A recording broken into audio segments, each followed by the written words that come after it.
salam dan bahagia. Belajar sepanjang hayat diharapkan terjadi dalam diri siswa, termasuk pendidik yang memfasilitasi proses belajar murid-muridnya. Selain pendidik didorong untuk belajar mandiri menggunakan berbagai sumber belajar yang disediakan oleh Kemendikbudristek, proses belajar bersama antar pendidik juga menjadi bagian penting yang membantu proses belajar itu. Pendidik dapat belajar bersama dengan pendidik lain di sekolah masing-masing maupun belajar bersama dengan pendidik di sekolah yang berbeda.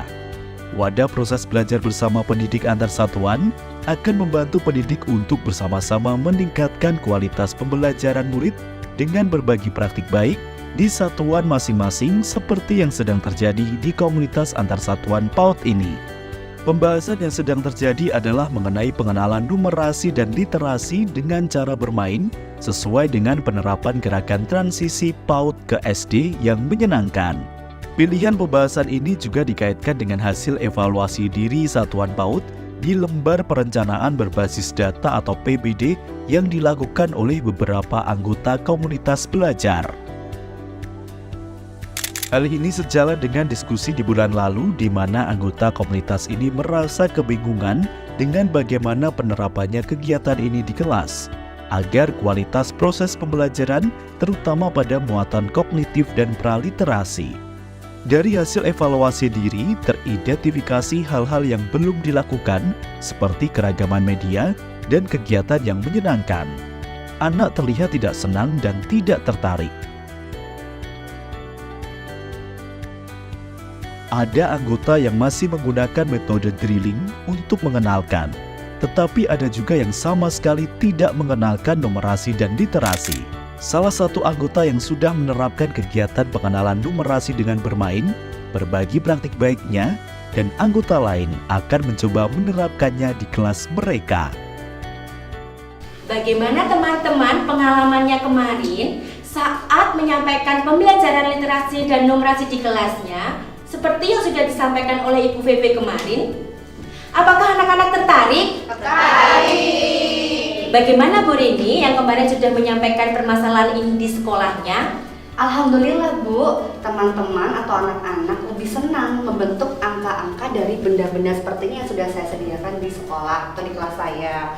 Dan mereka lebih tertarik dengan cara ini daripada cara dulu pada saat saya masih pakai LK. Dan yang paling penting ini, anak-anak muncul kreativitasnya. Mereka membentuk kreasi-kreasi dari bahan-bahan yang sudah saya sediakan. Misalkan dari pinus-pinus seperti ini, ataupun dari kerikil-kerikil. Mereka sangat antusias dan tertarik. Oh begitu ya Bu. Kalau di tempat saya, malah anak-anaknya bingung Bu. Harus bagaimana menggunakan benda-benda seperti ini. Benda-benda apa saja yang dipakai Bu?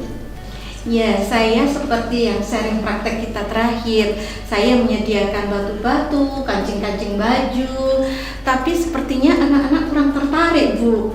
Dan malah masih bingung gitu loh. Bagaimana cara memainkannya untuk bermain angka. Apa yang terjadi saat itu Bu Yeni? Bisa dijelaskan lebih rinci?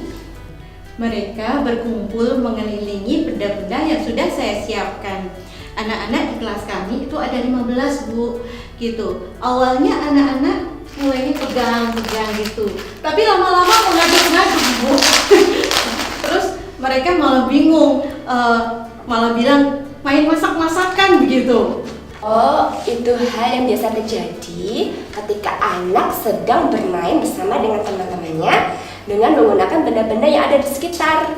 Mereka sedang asik bereksplorasi. Tidak apa Bu Yeni, itu proses awal.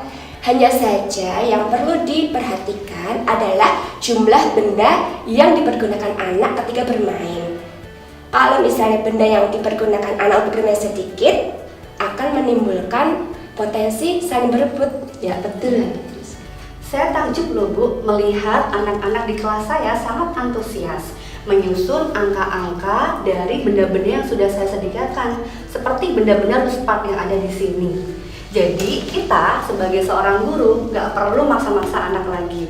Dan bahkan Bu, saya takjubnya ada anak saya yang sudah mulai mencoret-coret bentuk angka. Di kelas saya juga sama Bu Rini. Anak-anak terlihat senang sekali. Nah ini nih tantangan buat kita. untuk selalu memantik rasa ingin tahu mereka biar lebih lanjut lagi dalam kegiatan numerasi ini. Kalau boleh tahu Bu, bagaimana nih pengalaman Ibu Hana dan Bu Febe untuk memantik rasa ingin tahu anak-anak? Kita juga ingin tahu ya teman-teman ya. Siapa tahu kita bisa terapkan di kelas kita. Saya juga masih coba-coba Bu. Mungkin Bu Febe yang lebih banyak pengalamannya. Saya juga masih perlu belajar lagi kok. Pengalaman dari saya yang kemarin, saya selalu mengikuti anak dan memetik rasa ingin tahu mereka dengan cara saya membuka pertanyaan terbuka seperti, apalagi yang ingin kamu buat? Apa yang ingin kamu tambahkan? Apakah kamu ingin meletakkan benda sesuai dengan angka yang kamu buat? Apakah kamu ingin membuat benda sesuai dengan karya kamu? Wah, Bu Febe, ternyata pertanyaannya tidak sekedar pertanyaan hafalan ya, yang tidak hanya sekedar bertanya, ini warna apa, ini angka berapa, apakah ini besar atau kecil. Nah, saya jadi merasa Bu, ternyata selama ini teman-teman semuanya, saya masih menggunakan pertanyaan-pertanyaan itu di dalam kelas saya. Saya juga baru belajar loh teman-teman, karena kebiasaan saya juga begitu memberikan pertanyaan yang tertutup kepada anak-anak kita. Nah, berarti tantangan kita untuk selalu menahan untuk tidak memberikan pertanyaan yang tertutup ya teman-teman. Siap. Wah, luar biasa sekali teman-teman. Saya masih baru belajar menyiapkan benda-bendanya dulu, baru kemudian belajar pertanyaan terbuka nih.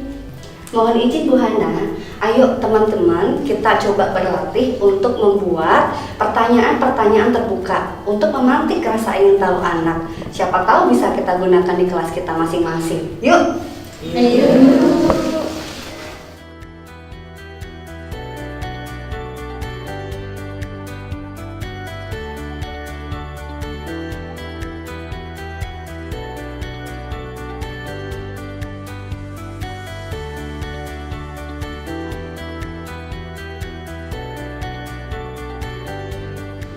Alhamdulillah, senang sekali ya teman-teman. Kita hari ini bisa berkumpul belajar bersama.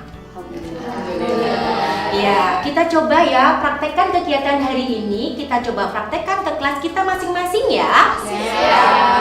Bulan depan kita masih bahas tentang kegiatan praktik baik ini loh ya. Kita juga masih bisa berkomunikasi lewat WA group jikalau bulan depan masih ada yang perlu kita bahas. Semoga kegiatan ini bisa menjadi langkah kecil kita dalam kegiatan transisi PAUD ke SD yang sangat menyenangkan. Jadi, anak-anak itu bisa bermain literasi dan numerasi yang sangat menyenangkan. Setuju? Setuju! PAUD memainkan peran penting sebagai fase fondasi belajar anak. Sebagai fondasi, pengalaman bermain belajar bermakna perlu dilakukan secara optimal sesuai dengan laju tahapan perkembangan masing-masing anak. Proses belajar pendidik dapat dilakukan secara mandiri dari beragam sumber belajar yang tersedia. Dapat pula dilakukan dalam komunitas belajar dalam sekolah, di mana guru berbagi praktik baik dengan guru yang lain. Tetapi dapat pula dilakukan oleh guru antar sekolah untuk mendapatkan ide maupun solusi pada permasalahan yang belum terpecahkan di dalam sekolah. Kemitraan antar sekolah PAUD juga harus melibatkan orang tua.